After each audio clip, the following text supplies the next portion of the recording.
He knew when he would start the war. He knew who he would destroy first.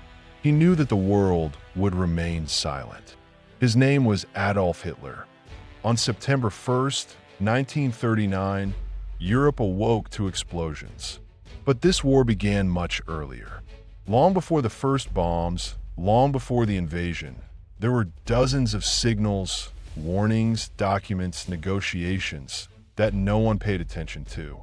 Today we will tell you how the world allowed World War II to happen step by step, who knew about it in advance, and why no one stopped it. In 1933, Hitler became Chancellor of Germany. A few weeks later, the Reichstag, the German parliament, burned down. The communists were blamed.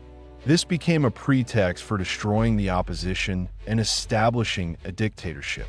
Mass arrests began, concentration camps were created, and newspapers were shut down. In schools, children were taught that Aryans are the superior race.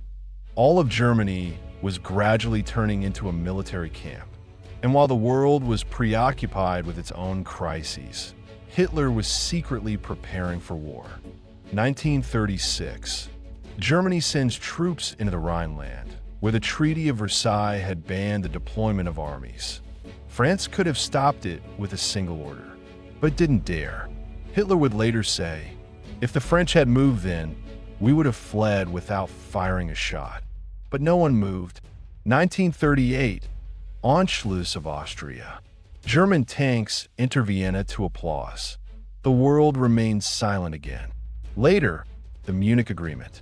Britain and France allow Hitler to take part of Czechoslovakia, believing in his promise. "I will stop here." Chamberlain returns home and says, "I have brought peace to our time." A year later, this peace will turn to ashes.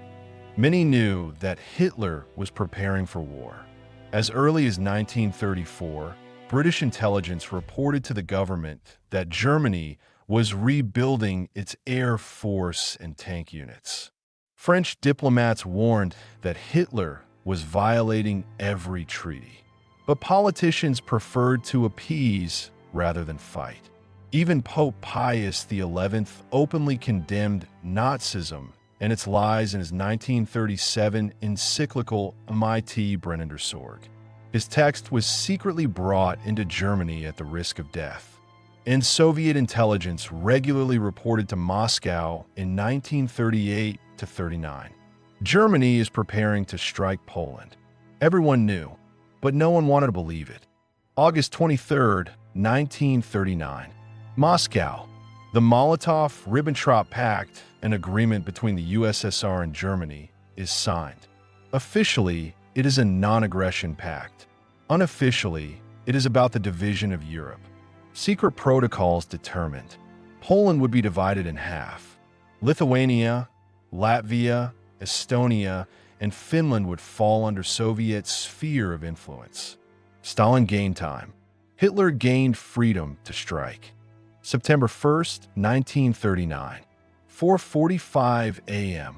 The German battleship Schleswig-Holstein opens fire on the Polish fortifications at Westerplatte. In the sky, Junkers dive bombers swoop down. On the ground, panzer tanks advance. Poland puts up heroic resistance, but stands alone. On September 17th, Soviet troops enter from the east. Poland is destroyed.